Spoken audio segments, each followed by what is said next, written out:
ভালোবাসে তুমি আমায় এত দুঃখ দিলে, আর যারা তোমায় ভালোবাসে না তাদের কত ধন ঐশ্বর্য তুমি ভরিয়ে দিলে। ভগবান বললেন আমাকে পেতে গেলে তার অনেক কষ্ট সহ্য করতে হয়। স্বর্ণকার যেমন সোনাকে আগুনে পুড়িয়ে পুড়িয়ে ওই সোনাকে যেমন খাঁটি করে, তেমনি আমার ভগবান তার ভক্তকে দুঃখের অনলে পুড়িয়ে পুড়িয়ে খাঁটি করে। ভগবানকে ভালোবেসেছে যারা, এরা কিন্তু গরিব মানুষের সন্তান নয় বাবা, বড় লোকের সন্তান, জমিদারের ছেলে। 6 গোসাইয়ের 1 গোসাই রঘুনাথ দাস, ইনি জমিদার পুত্র ছিলেন। ভগবানকে ভালোবেসে ফুল সজ্জার রাতে তার স্ত্রীকে পরিত্যাগ করে গৌর গোবিন্দের ভজনের পথে তার দেহটাকে তিনি অর্পণ করে দিলেন। আমাদের এই বাংলাদেশে রাজশাহী খেতড়ি নরোত্তম দাস ঠাকুর নাম শুনেছেন আপনারা অবশ্যই। রাজশাহী খেতড়ি ধাম নরোত্তম দাস ঠাকুর, আপনারা এখন গেলে দেখতে পাবেন যার পিতার কোটি কোটি টাকার সম্পত্তি এখনো আছে। তার পিতার কোটি কোটি টাকার সম্পত্তিকে পরিত্যাগ করে গৌর গোবিন্দের ভজনের পথে তিনি তার এই দেহটাকে তিনি অর্পণ করে দিলেন, সবকিছু ছেড়ে দিয়ে। ভগবানকে ভালোবাসলে এই জগতে তাকে দুঃখ পেতে হয়, জ্বালা পেতে হয়, যন্ত্রণা পেতে হয়। কেন? ভগবান সেই ভক্তকে পরীক্ষা করে। ভেবে দেখুন, যেদিন নবদ্বীপে এসে গৌরাঙ্গ মহাপ্রভু শিবাসঙ্গনে নাম করছিলেন, শিবাসের যেখানে স্বয়ং ভগবান শিবাসঙ্গনে নাম করছে মা, শিবাসের একমাত্র পুত্র ভগবান নাম করছে, আর শিবাসের একমাত্র পুত্রটা মারা গেল। আর যেই না মারা গেছে, এই জগতে যদি কোনো পিতা মাতার একটা মাত্র পুত্র থাকে, আর সেই পুত্র যদি এই জগতের পিতা মাতাকে ছেড়ে চলে যায়, সন্তান হারানো যে কত যন্ত্রণা। এই জগতে যে বাবা মা হারিয়েছে একমাত্র সেই জানে। বাবা, এই কলিযুগে সবচেয়ে বড় শোক কোনটা জানেন? যদি কোনো পিতা বেঁচে থাকে, পিতা বেঁচে আছে অথচ সন্তান মারা গেছে, আর সন্তানের মৃতদেহ যদি ওই পিতার কাঁধে ওঠে, বলুন এর চাইতে বড় শোক কি পৃথিবীতে আর কিছু আছে? এই পুত্র যখন মারা গেছে, মালিনী দেবী মৃত পুত্রটা নিয়ে যখন কাঁদছে, হঠাৎ ওই মালিনী দেবীর কান্না শ্রবণ করে শিবাসে ছুটে এসে মালিনী দেবীকে ডেকে বলছে, মালিনী, মালিনী কি হয়েছে? তুমি এমন করে নয়নে জলে কাঁদছো, কি হয়েছে তোমার? মালিনী দেবী তার স্বামীকে ডেকে বলছে, স্বামী গো, একবার চেয়ে দেখো, 7 নয় 5 নয়, আমাদের একমাত্র সন্তান আমাদেরকে ছেড়ে চিরজনমের মতো চলে যাচ্ছে। তোমাকে কোনোদিন বাবা বলবে না, আমাকে কোনোদিন মা বলবে না, আমাদেরকে ছেড়ে জনমের মতো চলে যাচ্ছে। দেখুন, ভক্ত হওয়া কিন্তু মুখের কথা নয়। এটা শুনলে বুঝতে পারবেন যে ভক্ত হতে গেলে তাকে কত বড় ত্যাগ স্বীকার করতে হবে। গলায় মালা দিলাম, হাতে জপের মালা নিলাম, মাথায় শিক্ষা রাখলাম, পরনে গেরুয়া বসানো করলাম, কৃষ্ণ নাম জপ করলাম, ভক্ত হলাম, এতটা সহজ নয় বাবা। ভক্ত হওয়া অনেক কঠিন ব্যাপার। স্বয়ং ভগবান নাম করছে, আর একটা মাত্র পুত্র মারা গেছে। দেহ জগতের কোনো মানুষ সহ্য করতে পারবে? শিবাস তখন নিজের বুকের ব্যথা বুকে চেপে রেখে মালিনী দেবীকে সান্ত্বনা দিচ্ছে যে, মালিনী শোনো, তুমি তো জানো যে আমার ঘরে স্বয়ং ভগবান নাম করছে। তুমি জানো তো যে আমার ঘরে ভগবানের নামই করছে, আর তুমি যেমন করে কাঁদছো, তোমার এই কান্না যদি আমার গৌরের কর্ণে যায়, আজকে জনমের মতো আমার ঘরে নাম বন্ধ হয়ে যাবে। আমি জীবনে সবই কিছু সহ্য করতে পারবো, কিন্তু আমার ঘরে যদি নাম বন্ধ হয়ে যায়, আমি সহ্য করতে পারবো না। ও মায়েরা, বাবা নাই সহ্য করতে পারে, কিন্তু মা, যে মা 10 মাস 9 দিন গর্ভ যন্ত্রণা সহ্য করে পৃথিবীর বদলে যে মা সন্তানকে দেখিয়েছে, আর সেই সন্তান যদি সেই মাকে ছেড়ে চলে যায়, সেই মা কেমন করে সহ্য করবে? মালিনী, তুমি কেঁদো না। প্রভু যেন বুঝতে না পারে যে আমার ঘরে সন্তান মরে গেছে। এদিকে শ্রীবাস যে যখন গৌরহরির সামনে দাঁড়ালে, গৌরহরি শ্রীবাসের বদনখানা দেখে শ্রীবাসকে ডেকে বলছে, শ্রীবাস, তোমার ঘরে কি কোনো অমঙ্গল প্রবেশ করেছে? শ্রীবাস বলছে, প্রভু, তোমার মতো মঙ্গলময় যার ঘরে, তার ঘরে কি অমঙ্গল প্রবেশ করতে পারে প্রভু? যেখানে স্বয়ং ভগবান আমার ঘরে নাম করছে, সেখানে কি করে আমার ঘরে অমঙ্গল প্রবেশ করবে? মহাপ্রভু বলছে, না শ্রীবাস, তোমার এই বদনখানা দেখে আমার মনে হচ্ছে তোমার ঘরে কোনো অমঙ্গল প্রবেশ করেছে।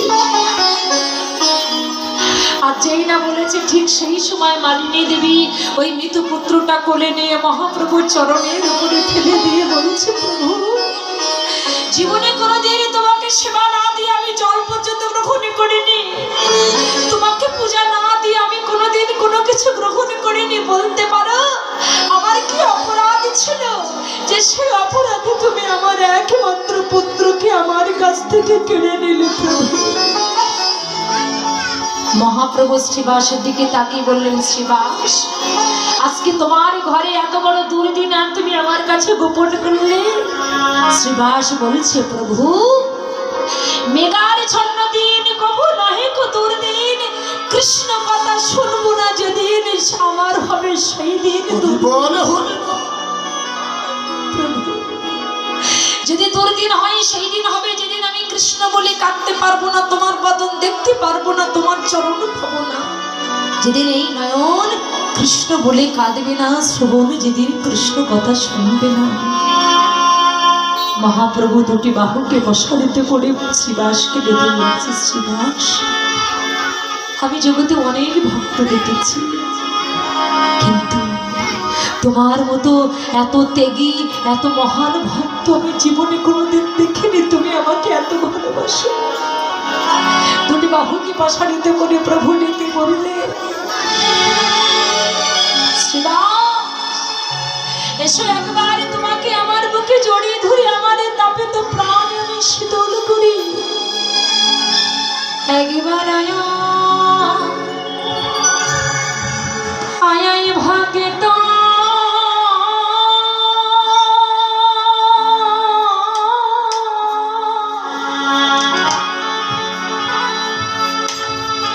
সঙ্গ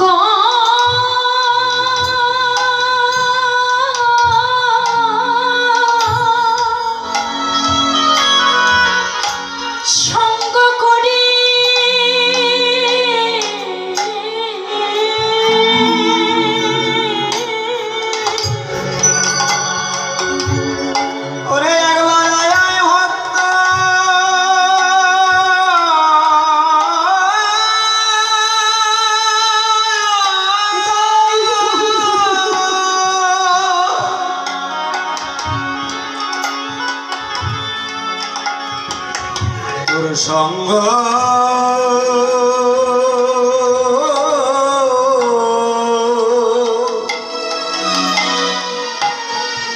সঙ্গ করি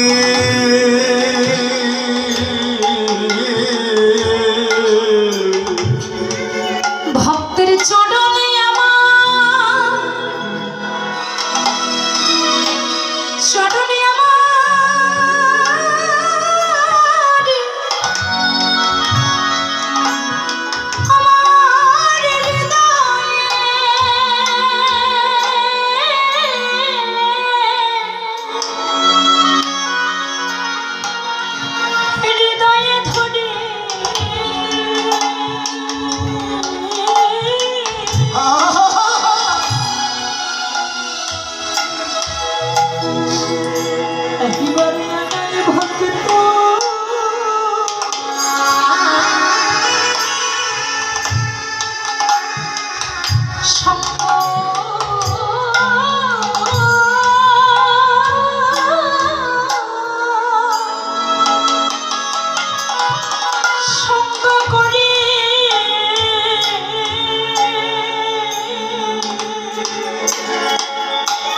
ওরে ভগতের চরণ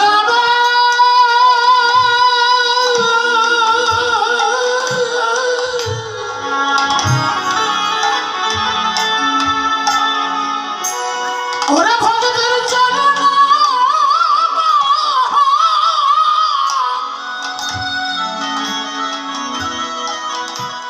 চরণ আমার হৃদয়ে ধরি একবার আইয়া ভক্ত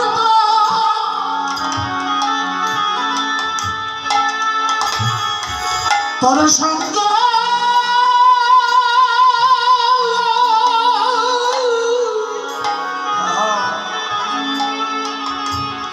তোর সঙ্গ করি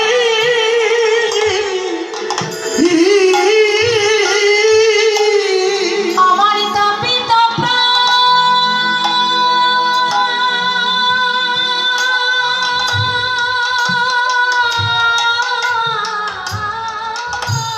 হরিবল হরিবল হর্ষিত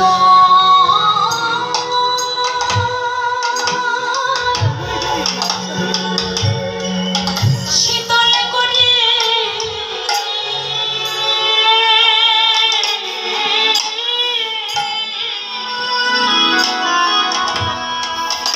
একবার আয় ভক্ত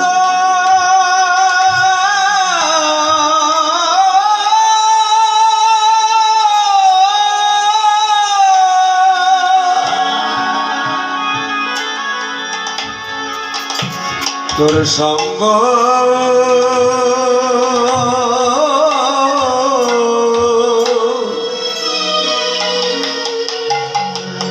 সঙ্গ করি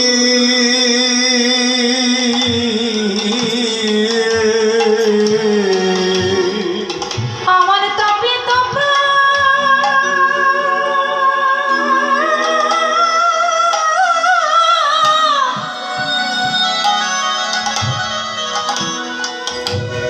তাপিত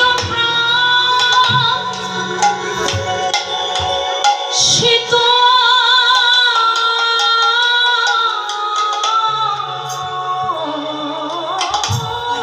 করে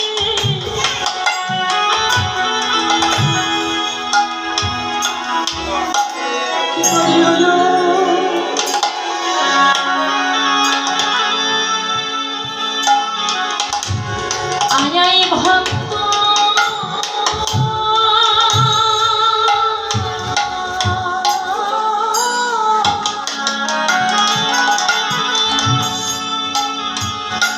সঙ্গ